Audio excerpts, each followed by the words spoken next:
Olá, pessoal, boa tarde, bom dia ou boa noite. Espero que você esteja bem, a depender aí do horário que você estiver me vendo, né? Seja muito bem-vindo à nossa aula aqui de dicas, né? Essa aula que o Monster preparou para você ficar aí afiado no seu concurso público, tá bom? Gabaritar aí direito administrativo, que é o que nós vamos ver aqui hoje. Bom, dicas importantes, com foco aí em questões mais recorrentes, incidentes aí nas provas de concurso público, tá joia?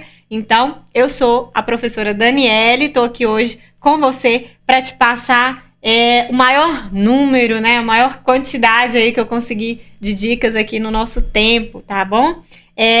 Para você aí, especialmente hoje, né, do INSS, né? Então, vamos lá para a gente ver aspectos aí que pode aparecer aí na sua prova, dentro do conteúdo aí de direito administrativo, né? Nós vemos reincidências aí em organização administrativa, sem dúvida, agentes administrativos, poderes da administração, atos administrativos, são questões assim que sempre aparecem em concurso público, tá bom? Nós vamos resolver questões aqui e te passar mnemônicos, coisas que podem fazer você vincular, né, a resposta correta aí e gabaritar a sua prova, tá joia? Bom, vamos começar aqui então falando sobre organização administrativa. É um conteúdo importantíssimo aí, sem dúvidas, dentro desse concurso do INSS, tá joia?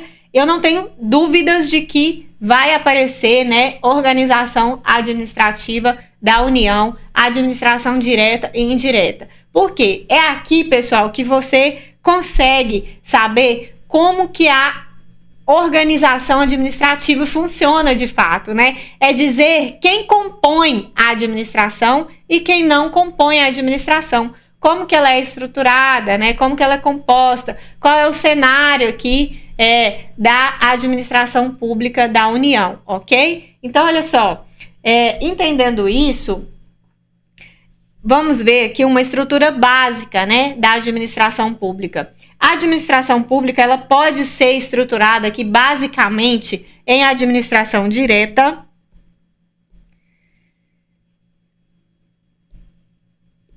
e administração indireta, tá joia?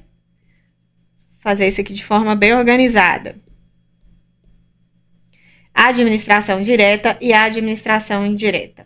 O que eu quero dizer com a estrutura da administração administrativa em direta e indireta? Quem compõe, né, a administração direta e quem compõe a indireta? E quem está fora, né? Bom, quando eu falo na administração direta, eu estou falando aqui do Estado diretamente atuando, exercendo ali as atividades administrativas. E quem são eles, né? Quem é o Estado?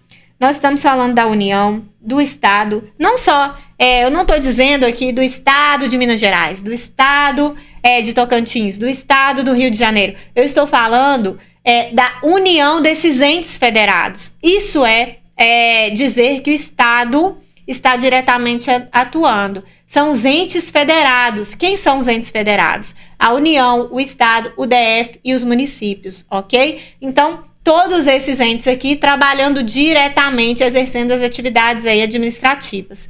Então, olha só, União, Estado, DF e município. Os entes federados, né? E o que esses entes federados são? Eles são, pessoal, olha só, pessoas jurídicas de direito público. Você não pode esquecer, porque aparecem essas palavrinhas na sua prova. Então, quando eu falo de administração direta, eu estou falando dos entes federados diretamente exercendo o papel ali de atividade administrativa. A União, os estados, o DF e os municípios trabalhando ali, exercendo a atividade, ok? Esses entes federados são pessoas jurídicas de direito público e você não pode se esquecer disso. Quando esses entes, pessoal, esses entes federados, né, estão saturados, não conseguem mais exercer ali as atividades de forma plena, de forma organizada, eles podem criar órgãos para auxiliar ali na prestação do serviço. Esse fenômeno de criação de órgão é chamado de desconcentração.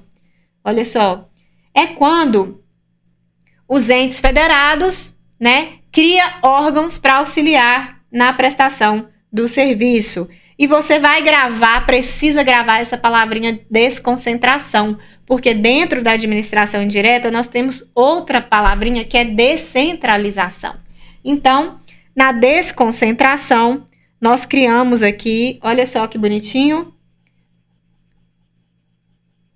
um marca-textozinho no CO, desconcentração, que significa criação de órgãos, tá bom?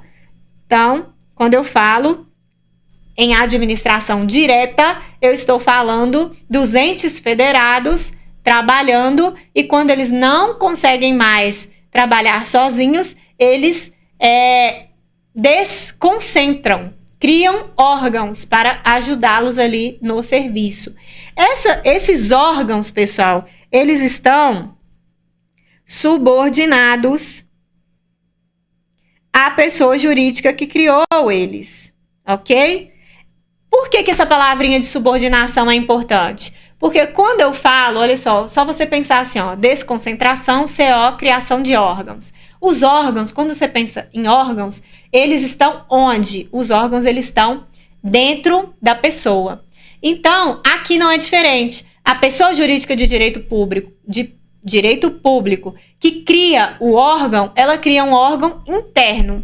E se ele está dentro dessa pessoa jurídica, ele faz parte da administração direta. Se ele está dentro dessa pessoa, ele é subordinado a essa pessoa que o criou, ok? Então, tá bom. Essa subordinação dá à pessoa jurídica que criou aquele órgão completo controle sobre ele, tanto em aspectos de mérito quanto em aspectos de legalidade da atuação daquele órgão. Então, há ali uma completa atuação da pessoa jurídica de direito público que criou aquele órgão sobre ele, avaliando os méritos, avaliando a conveniência, a oportunidade dos atos, avaliando os aspectos de legalidade também dos atos ali do órgão, tá bom? Quando eu falo, pessoal, de administração direta, eu estou falando assim, a administração direta, ela não consegue mais exercer ali as suas atividades sozinha.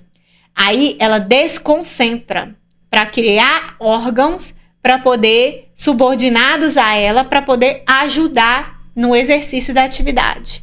Esses órgãos também não estão dando mais conta. Estão saturados, cansados, não conseguem exercer ali o papel como deveria. Aí a administração direta, a pessoa jurídica lá de direito público, pensa assim, eu tô cansado, meus órgãos também estão cansados, vamos dizer assim, né? Então eu vou criar agora entidades administrativas, mas que não vão estar dentro de mim, porque eu já estou cansada, muito cansada. Eu vou criar entidades administrativas fora de mim, para que com autonomia, para que não precise tanto de mim assim, eles possam exercer as atividades, as funções, de forma ali independente, para ver se esse serviço fica melhor, se a gente anda mais rápido com essa prestação de serviço, mas tudo de forma correta, né? Então, quando a administração direta cria essas entidades fora dela, eu gosto de chamar, como se fossem filhos, né? Filhos da pessoa jurídica, que não estão dentro da pessoa jurídica, mas são criados por ela, né? Quando a administração direta cria esses filhos ou essas entidades administrativas, isso é chamado de descentralização, porque a administração direta deixa de ser o centro daquela atividade e passa isso para as entidades administrativas, criadas ali com papel de administrar, com papel específico para aquilo, né, para aquele comando. Então, quando isso ocorre um fenômeno aqui que a gente chama de descentralização. Então, vamos marcar aqui descentralização. Ó. Na administração indireta, ocorre a descentralização. E nós também marcamos aqui, ó, o CENT. Olha que legal. Para você lembrar que descentralização é a criação de entidades, ok? Que é diferente da criação dos órgãos. Ora, essas entidades, pessoal, elas estão vinculadas à administração direta. Elas não estão subordinadas como os órgãos. Então, elas não fazem parte da administração direta. Elas fazem parte da indireta. Elas são vinculadas à administração. Por que que vinculação é diferente aí da subordinação? Quando essas entidades aqui, eu digo que elas estão vinculadas aqui à administração direta, que criou, né, elas, cada uma delas, eu digo que a administração direta tem o poder de supervisionar os atos daquelas entidades. Eu supervisiono os atos dos filhos, mas eu não tenho ali o poder de avaliar as razões de mérito do que eles fazem. Mas eu avalio, eu estou de olho nos aspectos legais daqueles atos. Então, quando eu falo que tem vinculação, é porque há uma supervisão nos aspectos ali de legalidade dos atos das entidades. A administração direta, ela pode estar ali de olho, supervisionando se os entes estão agindo de forma legal, mas não há, olha só, avaliação de mérito dos atos, tá bom? Entre a administração direta e indireta não há. Aqui, o que já apareceu muito em prova, de uma supervisão chamada de supervisão ministerial, que é apenas e somente dos aspectos legais dos atos ali, tá bom? Bom, quem são, né? Quem faz parte da administração indireta? Enquanto a direta é os entes federados atuando, Estado, União, DF, municípios. Quando eu falo da administração indireta, eu estou falando aqui das autarquias, das fundações públicas, das empresas públicas e da sociedade de economia mista, tá bom? Então, enquanto na administração direta eu falo de pessoa jurídica de direito público, aqui na indireta, essas pessoas podem ser de direito público e também de direito privado, tá bom? Podem ser de direito público e também de privado. Quando eu falo de autarquias, eu estou falando de pessoa jurídica de direito público. Quando eu falo de empresa pública e sociedade de economia mista, eu estou dizendo de pessoa jurídica de direito privado. E aí, a fundação pública, pessoal, a depender de como ela nasceu, de como foi criada, eu vou ter uma pessoa jurídica de direito público ou uma pessoa jurídica de direito privado. Então, a fundação pública é a única que fica aí, que pode ser de direito público ou de privado, ok? Fora isso, autarquia pública e empresa pública, sociedade de economia mista, pessoa jurídica de direito privado, tá joia? Bom, pode parecer muita coisa, porém, uma hora, isso tudo aqui, pessoal, consolida aí na sua mente e você vai conseguir acertar a sua questão, tá joia? Bom, para te ajudar, vamos ver aqui como que isso pode cair, aparecer aí na sua prova. Olha só, acerca da organização da administração pública, assinale a alternativa correta. Nós queremos a correta. Compõe a administração pública indireta. Eu sempre gosto de já ir circulando, marcando, principalmente quando a questão, olha só essa letra D. Quando a letra D e a letra E, olha, como que são grandes. Eu gosto de ir já fracionando a questão em frações certas e erradas, para eu já saber qual que será aqui a minha resposta, né? Mas sigamos aqui, ó. Compõe a administração pública indireta as autarquias, sim. Fundações instituídas pelo poder público, sim. Empresas públicas, sim. Olha só, nos parece que essa questão aqui é o nosso gabarito, né? Faltou aqui a sociedade de economia mista, mas não faz da alternativa uma alternativa errada. Mas, infelizmente, pessoal, vamos ver se há erros nas outras alternativas, porque nós queremos a correta. Vai que a gente acha uma mais completa, né? Infelizmente, isso pode acontecer na sua prova e eu tenho que te preparar aqui para esse cenário. Em direito administrativo, a gente vê assim, questões incompletas estão certas, mas estão incompletas, aí mais abaixo tem uma questão totalmente completa, mais redondinha, que é o gabarito da sua prova. Não concordo, acho muito errado e injusto, porém, não dá pra gente brigar, né, pessoal, com a prova. Vamos nos preparar para esse cenário. Olha só. Letra B. As empresas públicas, sociedade de economia mista, consórcio público, compõem a administração pública direta. E aí? Diante do que a gente viu, está errado, né, pessoal? A direta é União, Estados, municípios, DF, são os entes federados. Então, errado aqui a nossa questão. As entidades paraestatais e terceiro setor compõem a administração pública indireta. Aí você surta. Ah, meu Deus, não vi paraestatal, não vi terceiro setor, o que é isso? Olha só, você não viu, mas você viu que a indireta é composta pelas autarquias, pelas fundações públicas, sociedade de economia mista, empresa pública e nada de terceiro setor e paraestatal. Nós não falamos sobre isso. Então, essa aqui também, pessoal, está errada. As paraestatais e o terceiro setor, pessoal, não fazem parte nem da administração pública direta, nem da indireta, tá bom? Nem da direta, nem da indireta. Então, eles são colaboradores aí da administração, mas não estão dentro da estrutura da administração, ok? Então, tá jóia. Os órgãos integrantes da União, dos estados, do município, do DF, os quais a lei confere o exercício de função administrativa, compõem a administração pública direta. Beleza. Assim como, peraí, né? Assim como as autarquias e fundações instituídas pelo poder público, não, né, pessoal? A direta não faz parte aqui, autarquia e fundação pública, não. A autarquia e fundação pública é criada pela direta, mas não estão dentro da administração direta, tá bom?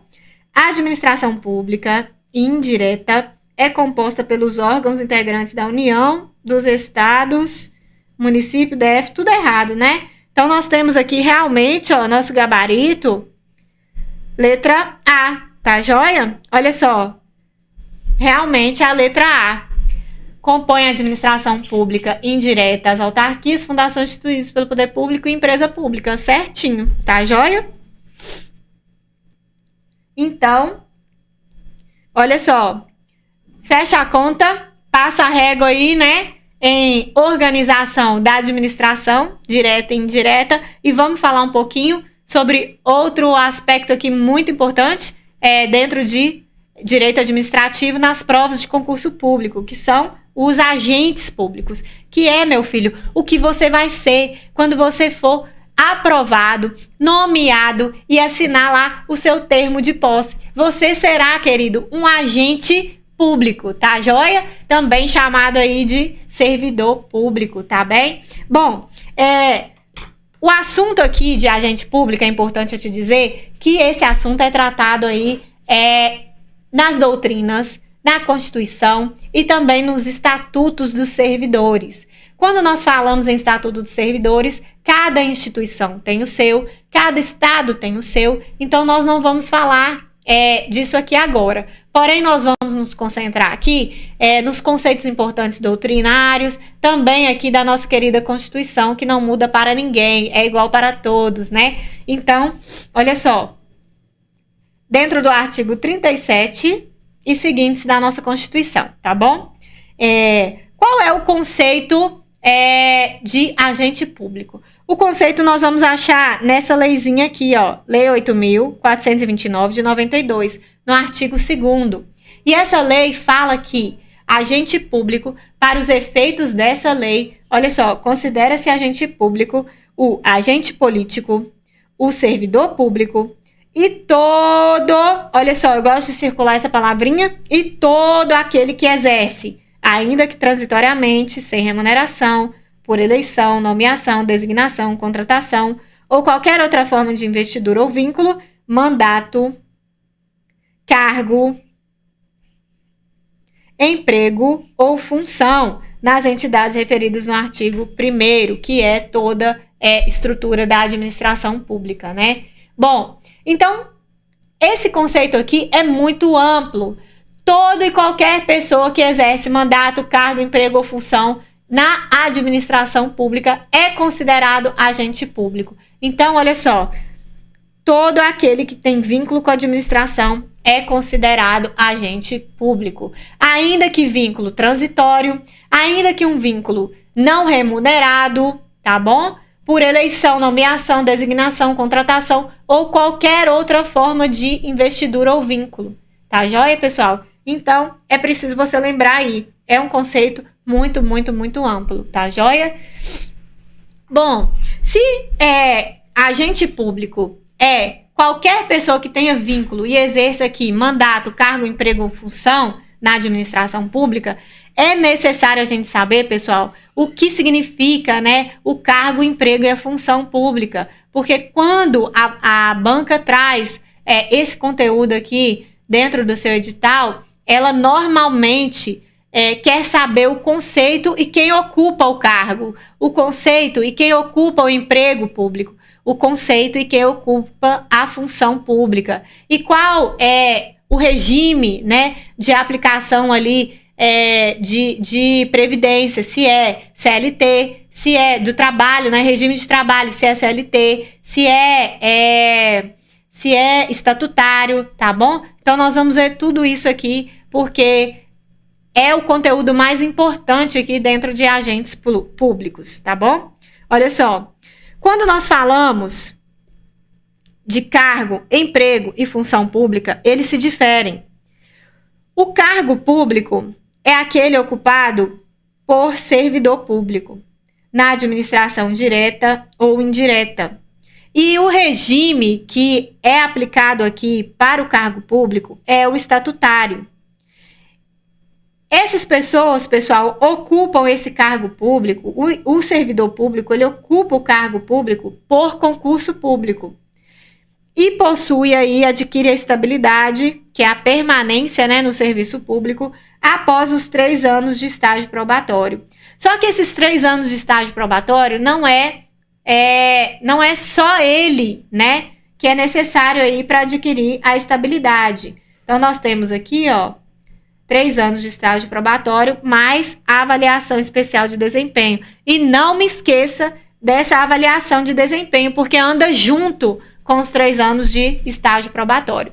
Então, cumpriu os 3 anos de estágio probatório, é feita uma avaliação especial de desempenho e aí sim o servidor ali público consegue a tão sonhada, né, estabilidade aí no cargo público, tá bom? Então, palavrinhas importantes aí dentro de cargo público, que é ocupado por servidor, pode ser na administração direta ou na indireta, regime estatutário, por concurso público e há aqui a estabilidade, tá bom?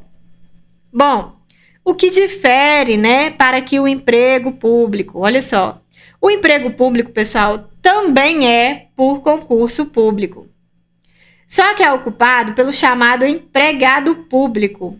E aqui pode ser em empresa privada ou empresa pública da administração indireta. Então, quem é um empregado público no emprego público? É aquele que trabalha nas entidades administrativas da administração indireta. São os filhotinhos ali, né, da administração direta, tá bom?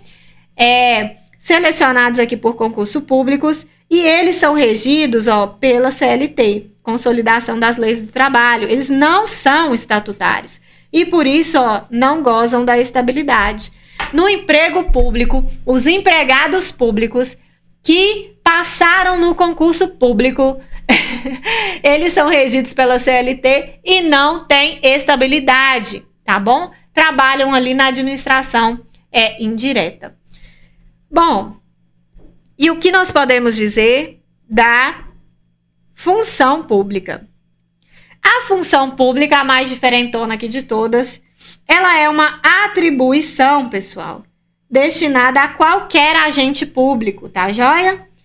É uma função temporária, pode ser, né? Pode abranger aí, ó, abrangendo a função temporária e a função de confiança na direta e na indireta, por necessidade de contratação temporária e excepcional interesse público. Então, essa característica de contratação temporária tem que existir quando nós falamos em função pública, tá bom? Sujeitos ao regime especial e são selecionados através de processo seletivo simplificado. Aqui não há concurso público, tá bom? É um processo seletivo simplificado e regime especial de contratação. Não tem CLT e também não tem aqui estatutário definido. É um regime especial de contratação, porque foi contratado ali por necessidade temporária, por interesse público,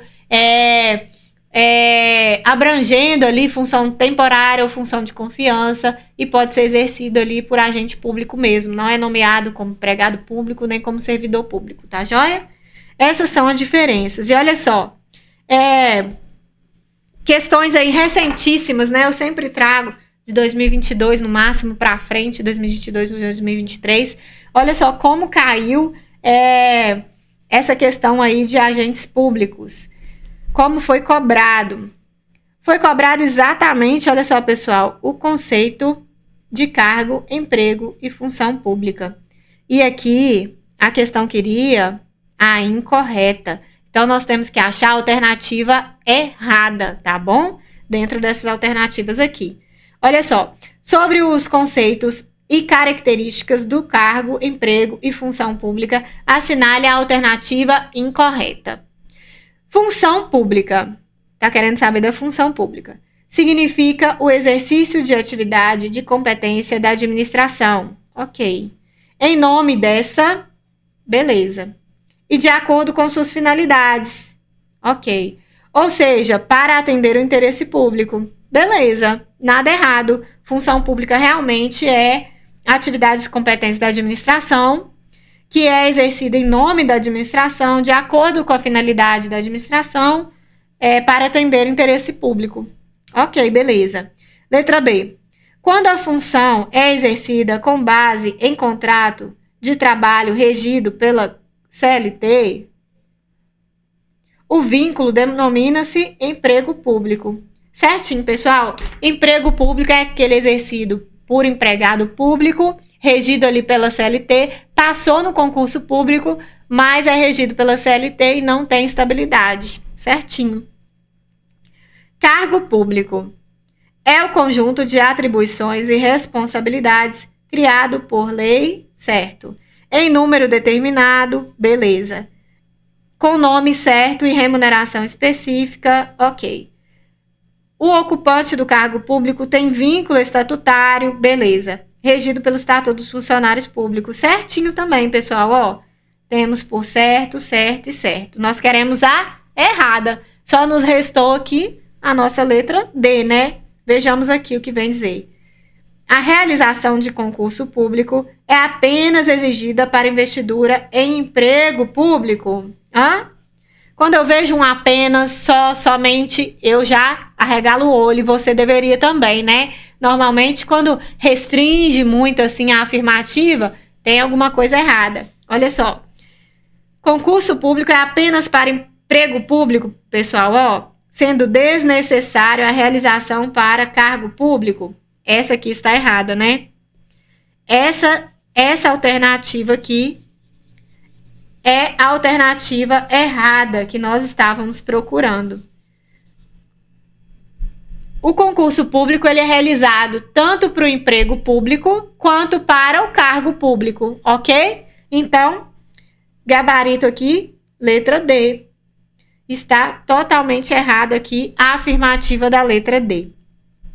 Bom, pessoal, passando agora de agentes públicos, nós vamos nos concentrar nesse restinho aqui do nosso tempo, num tema que é assim, eu sempre falo que é 5 estrelas aí dentro do edital, que é poderes administrativos, tá bom?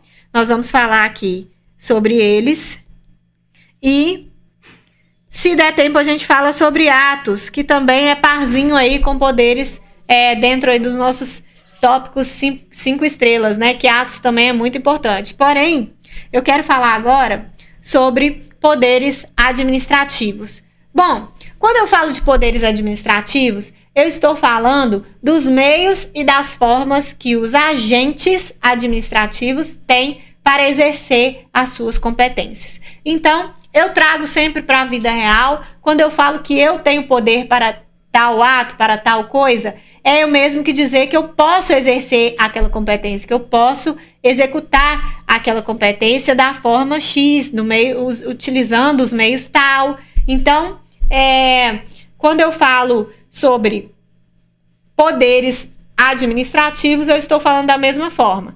É o meio e a forma que o agente tem de exercer ali as suas atividades e as suas funções. Ele tem poder para aquilo, né? Então, esse poder, pessoal, também é chamado aqui de poder-dever ou dever-poder. Nós não podemos esquecer disso aqui. Por quê?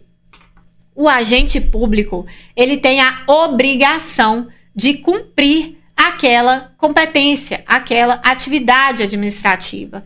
Ele não pode acordar e dizer, eu não vou fazer. Hoje eu não estou afim, né? Então, esse poder de exercer aquelas atividades, a competência, é um poder-dever. Ele deve cumprir, ele tem a obrigação de cumprir. E dentro de poderes, nós temos a classificação desses poderes, né? Quais são esses poderes? Quais são esses meios de exercer ali a sua atividade? Então, o administrador tem 6 formas, né? São classificados aqui os poderes de 6 maneiras para exercer ali as suas atividades, as suas competências. Nós temos o poder vinculado, o poder discricionário, o poder regulamentar ou normativo, poder hierárquico, poder disciplinar e o poder de polícia, que é o top 5, né? E eu arriscando aqui no meu inglês, mas tudo bem. Bom, vamos definir cada um deles e depois nós vamos fazer questões para você poder memorizar aí, né? Como que funciona isso dentro de uma prova, tá? Bom, o poder vinculado, o próprio nome, né? Eu já coloquei que o próprio nome já define. Quando eu falo em poder vinculado, eu quero dizer que a ação do agente administrativo, ela está totalmente vinculada à lei. Então, vamos colocar aqui, olha só. É uma ação totalmente vinculada à lei. Aqui no poder vinculado, não há análise de conveniência e oportunidade por parte do agente, do administrador. O administrador não pode pensar assim, eu vou exercer essa função aqui, dessa maneira, porque convenientemente, por oportunidade, por causa do conteúdo, eu quero agir dessa maneira. Não pode, né? Eu vou agir dessa maneira. Não só eu quero, né? Mas eu vou agir dessa maneira. Aqui não há essa janela para análise, né? De conveniência e oportunidade do administrador. Tem que agir redondinho, conforme está na lei, ok? Bom, falando de poder discricionário, é diferente do vinculado. Aqui, o administrador, tem a discricionariedade de avaliar razões de conveniência, de oportunidade, de conteúdo para exercer aquela atividade, para realizar aquele ato, ok? Aqui, pessoal, essa margem de liberdade, eu preciso dizer que ela observa a lei. Não é porque há aqui discricionariedade para ele avaliar como vai agir que ele não observa a lei. Porque essa janela de análise de conveniência e oportunidade é a própria lei que estabelece. Então, a própria lei coloca lá que o agente pode agir avaliando conveniência, oportunidade ou conteúdo. Então, essa discricionariedade também decorre da lei. Porém, quando eu falo aqui em poder discricionário, eu estou falando de um meio que o agente tem para exercer ali a sua atividade, em que ele pode avaliar aspectos de conveniência, oportunidade e conteúdo do ato, né, para exercer ali a atividade. Quando eu falo em poder regulamentar ou normativo, aqui é importante você saber, pessoal, que esse poder, o agente administrativo, ele exerce esse poder para garantir cumprimento de lei que já existe. Então, ele exerce ali, né, um papel, uma atividade de criar regulamentos, resoluções, circulares, para que o cumprimento da lei seja eficiente. Então, aqui não há inovação no ordenamento jurídico. Não é a criação de uma nova lei, é apenas regulamentos, resoluções, circulares ali para dar cumprimento a uma lei que já existe. Então, importante você saber aqui, ó, que não produz inovação no ordenamento jurídico, tá bom? É apenas para garantir cumprimento de lei já existente. Esse é o poder regulamentar ou normativo. Regulamenta ou normatiza ali aspectos legais já existentes, tá bom?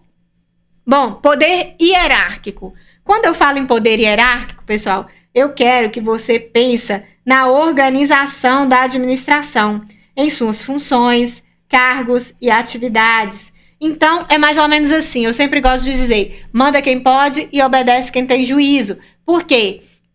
Poder hierárquico, ele é atividade exercida ali internamente dentro da administração. É como a administração se organiza nas suas funções, cargos e atividades. Então, eu tenho o chefe, eu tenho o superior, eu tenho quem está abaixo desse chefe, o gerente, o subgerente. É dessa forma. O poder hierárquico, ele se concentra, né, nessa forma de organização da administração, ok? Então, são comandos, né? Comandos dentro da administração ali de um chefe para o outro. Temos a avocação, né, de funções, que é tomar para si função ali de quem está abaixo de mim. A avocação está dentro aqui do poder hierárquico, né? Nós vamos ver um pouquinho mais à frente aí umas questões sobre isso. Então, falando agora de poder disciplinar, eu quero que você marque aí que nós estamos falando, quando nós falamos de disciplina, nós estamos falando de sanção, de apuração de irregularidades, nós estamos falando de aplicação de punições, ó. Então, toda vez que você vê aplicação de sanção, apuração de irregularidades, aplicação de punição por causa dessas irregularidades, pode ser aos servidores públicos, né? Ou pode ser aí a outras pessoas sujeitas ao serviço público, desde que tenha vínculo específico. Tem que haver vínculo específico com a administração. Houve vínculo específico com a administração aplicou-lhe uma sanção, apurou uma irregularidade, aplicou uma punição, está caracterizado ali o poder disciplinar, tá bom? Da administração.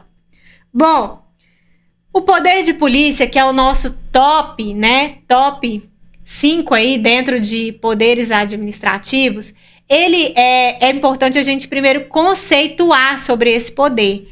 Nós achamos o conceito do poder de polícia lá no artigo 78 do Código Tributário Nacional, meu filho. É isso mesmo. Artigo 78 do Código Tributário Nacional. Não se confunde, pessoal, o poder de polícia administrativo aqui com o exercício da polícia mesmo em si, da polícia judiciária, polícia militar, polícia civil, tá bom? Não se confunde. Por quê? Essa atividade aqui, esse poder de polícia, ele é a atividade da administração pública, né? Então, olha só, o que vem trazer o conceito aqui?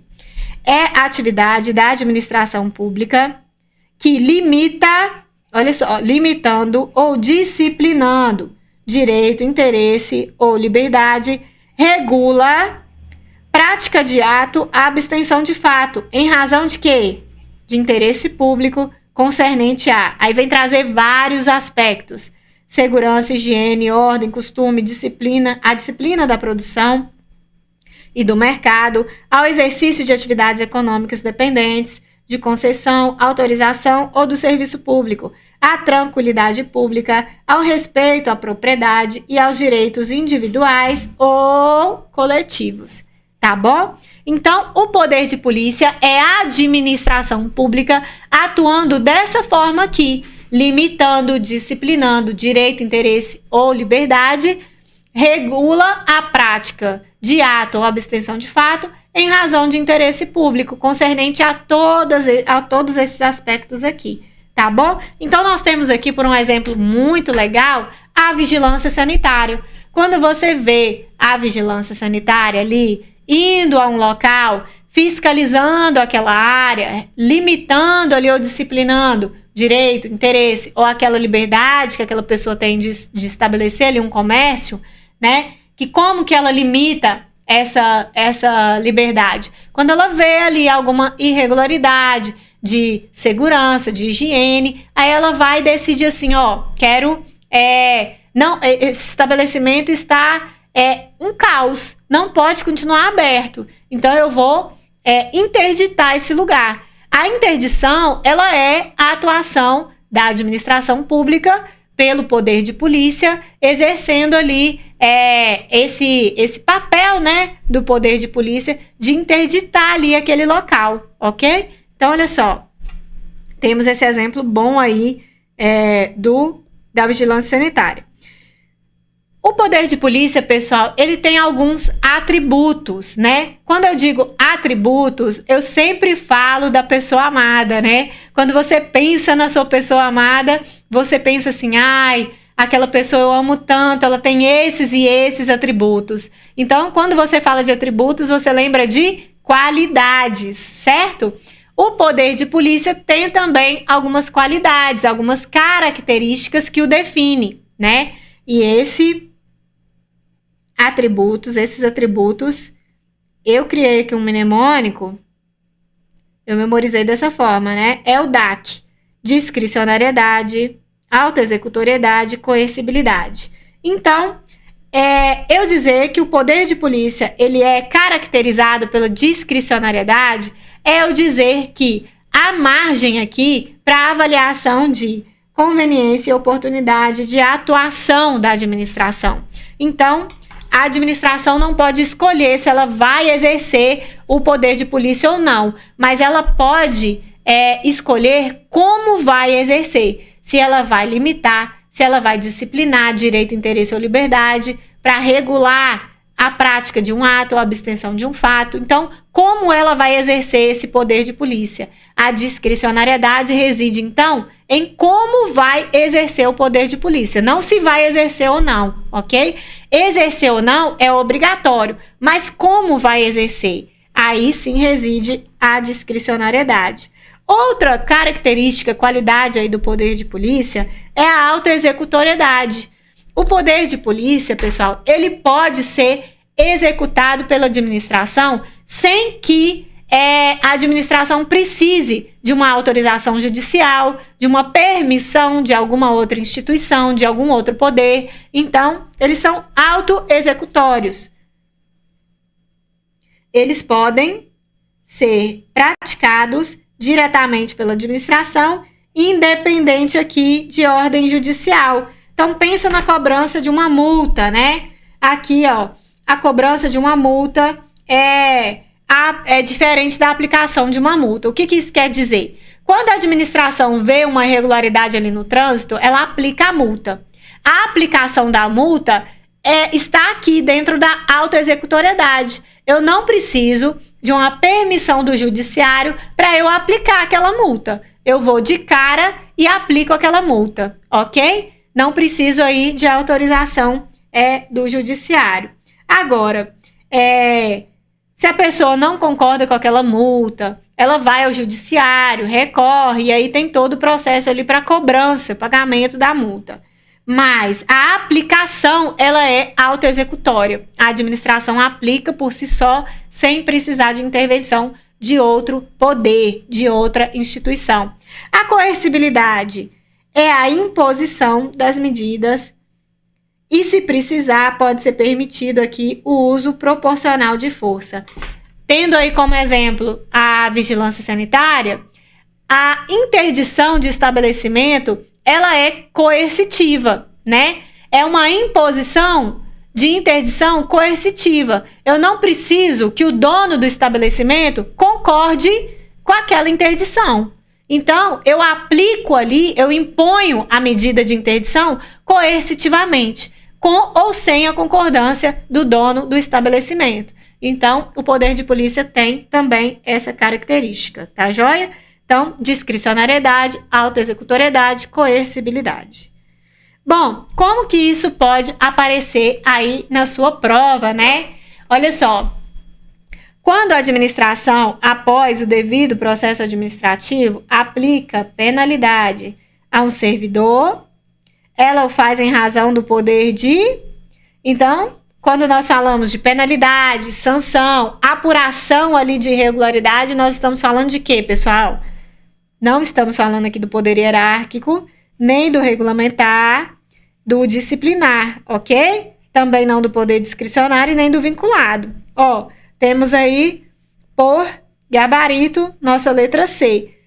Entendendo, gente, essa questão que se confundir aqui dentro de poder hierárquico. Só que o poder hierárquico, ele é o quê? Organização interna da administração, ok? Cargo, superior, inferior, função, né? Hierarquia está dentro disso aqui. Bom, questão 2. A aplicação de penalidade de suspensão, aplicou penalidade de suspensão ao servidor por agente público cuja competência se limite à aplicação de penalidade de advertência, configura ato viciado pelo... Essa questão está dizendo, pessoal, que um agente público que só poderia aplicar aqui, advertência, aplicou uma suspensão a um servidor. Ele não tinha competência para aplicar aquela penalidade de suspensão. Então, ocorreu um vício nessa suspensão aqui, Houve um vício. E qual vício está relacionado à falta de competência? Porque foi isso aqui que a questão colocou, Há um vício de falta de competência. Nós estamos falando de qual vício? Usurpação de função, abuso de autoridade, função aparente, excesso de poder e impedimento. Pessoal, nós estamos falando do excesso de poder. Quando eu falo de vício de competência, eu falo de abuso de poder. Só que eu tenho aqui um conteúdo que a gente chama de um conteúdo que pode aparecer no seu edital assim, uso e abuso de poder.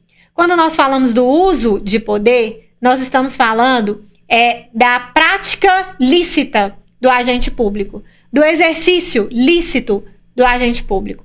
E quando nós falamos do abuso de poder, ele é um gênero do qual decorre duas espécies, o excesso de poder e o desvio de poder. Nós temos aqui, então, nosso gabarito, letra D, excesso de poder. Quando nós falamos aqui do abuso de poder, nós temos abuso como atuação ilícita. E esse abuso, ele decorre aqui duas espécies, excesso de poder e desvio de poder. Quando eu falo de excesso de poder, o vício da atuação do agente está na competência. Foi um agente que não tinha competência para aquele ato, que realizou o ato. E eu falo competência não no sentido de capacidade. Porque, às vezes, a pessoa tem capacidade para exercer aquele ato, mas não tem competência legal para exercer aquele ato. A lei não permite que ele faça aquilo, ok? Então, não é capacidade. Nós não estamos falando aqui de capacidade. Nós estamos falando de competência e competência legal. Quer dizer, a lei não atribuiu a ele aquela competência e ele realizou. Então, quando nós falamos de desvio de poder, a ilicitude está na finalidade, ok? A ilicitude está na finalidade. Eu gosto sempre de pensar assim, eu estou num caminho e eu me desvio desse caminho. Então, eu saio da finalidade inicial, entende? Então, quando eu falo de desvio de poder, eu estou me desviando do propósito inicial, do objetivo inicial. Altera a finalidade, altera o fim. E quando eu falo de excesso de poder, eu gosto de marcar esse Czinho aqui, ó, para eu lembrar que a ilicitude reside na competência. Então, o desvio está para a finalidade e o excesso está para a competência daquele exercício, ok? Então, quando nós falamos aqui de um agente público que não tinha competência para realizar tal ato, nós estamos falando de excesso de poder. Aqui, ó, Czinho de competência, tá bom? Você lembra aí desse excesso de poder. A questão pode te trazer tanto te perguntando, te questionando sobre o gênero, que é abuso de poder, quanto sobre as espécies, que é excesso e desvio de poder, tá joia? Olha só. Dentro de atos administrativos, vamos falar rapidinho aqui sobre ato administrativo. Quando eu falo em ato administrativo, pessoal, eu estou falando de manifestações de vontade da administração, caracterizado aqui por uma supremacia do interesse público. É uma manifestação de vontade da administração de forma unilateral, caracterizada pela supremacia do interesse público.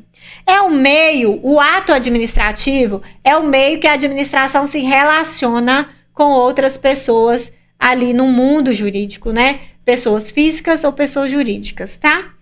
Ato administrativo pode ser praticado diretamente pela administração ou por particulares em delegação, tá bom? Então, o ato administrativo não quer dizer que é praticado somente pela administração. Se houver um particular em delegação de serviço, também pode é considerado, né, caracterizado ali a aplicação, caracterizado a atuação ali, exercício de ato administrativo, ok? Bom, vamos ver uma questãozinha aqui de como isso pode cair na sua prova. Com base no poder discricionário, um agente público pode revogar um ato válido. Olha só, dentro dessa questão, nós vemos a classificação aqui de um poder, que é o poder discricionário. Quando nós falamos do poder discricionário, eu estou falando de quê? Que nós vimos lá? Razão de conveniência e oportunidade, não é? Há ali uma margem legal para que o administrador avalie razões de conveniência, oportunidade ou conteúdo do ato, ok? E quando um agente público revoga um ato, esse ato, a revogação, ela se dá por um ato válido, tá bom, pessoal? Sempre que você vê a administração pública revogando um ato, esse ato tem que ser válido. Porque se for um ato inválido, ela vai anular o ato. Ela nunca revoga atos válidos. Ela nunca revoga atos inválidos. A revogação incide somente e somente sobre atos válidos, ok? Então, nós temos aqui, ó, mais dicas. A anulação se dá sobre atos inválidos. E a revogação incide sobre atos válidos. Ok? Então, quando fala em ato válido, a extinção desse ato pode ser somente por revogação. Então, essa questão aqui, pessoal, essa afirmativa está certíssima. Porque quando o agente público revoga um ato válido, os atos válidos realmente são revogados e são revogados por razões de conveniência e oportunidade. com base ali no poder discricionário, que é o que dá ali a janela, né? Abre ali a margem para análise ali de conveniência e oportunidade daquele ato, tá certo? Então, nós temos aí, por nosso gabarito, a letra... A letra não, né, pessoal? A assertiva aí, nossa afirmação está correta, tá joia? Bom, deixa eu ver aqui se há uma coisa mais importante aqui pra gente finalizar. Olha só, essa última questãozinha aqui pra gente finalizar com chave de ouro aqui a nossa aula de dicas, tá dizendo assim sobre o ato, ó. A característica do ato administrativo em que o ato tão logo praticado possa ser imediatamente executado e seu objetivo imediatamente alcançado é. Quando nós falamos, pessoal, do ato administrativo poder ser imediatamente executado, nós estamos falando de uma característica, de um atributo do ato que é igualzinho lá ao atributo do poder de polícia, que nós vimos, que é o atributo da autoexecutoriedade. O poder de polícia, ele pode ser autoexecutável, não é? O agente, ele pode executar o ato sem precisar de autorização do judiciário, sem precisar de permissão de qualquer outro poder. Aqui, o ato administrativo também tem esse atributo e essa prerrogativa da autoexecutoriedade. O ato administrativo, ele pode ser executado pela própria administração sem precisar de permissão do judiciário, autorização de qualquer outro poder. Então, a característica do ato em que o ato tão logo possa ser praticado aqui e executado e o seu objetivo imediatamente alcançado é a autoexecutoriedade, tá joia? Temos aí por nosso gabarito autoexecutoriedade. O ato administrativo, então, também possui esse atributo aqui de autoexecutoriedade, bem como o poder ali administrativo do poder de polícia, tá joia? Bom, finalizamos aqui a nossa aula de dicas. Espero que você tenha gostado. Bom, eu quero que você ame direito administrativo, meu filho, porque você precisa disso para poder passar na sua prova, tá bom? Eu quero você aprovado, nomeado, tomando posse aí do seu concurso. Espero vê-lo lá na nossa plataforma, em aulas mais aprofundadas, com mais tempo, para passar mais tempo com você, né? Para que você possa aí conseguir consolidar tudo aí na sua mente, para gabaritar aí a sua prova, tá bom? Então, desejo sucesso para você e até mais. Tchau, tchau!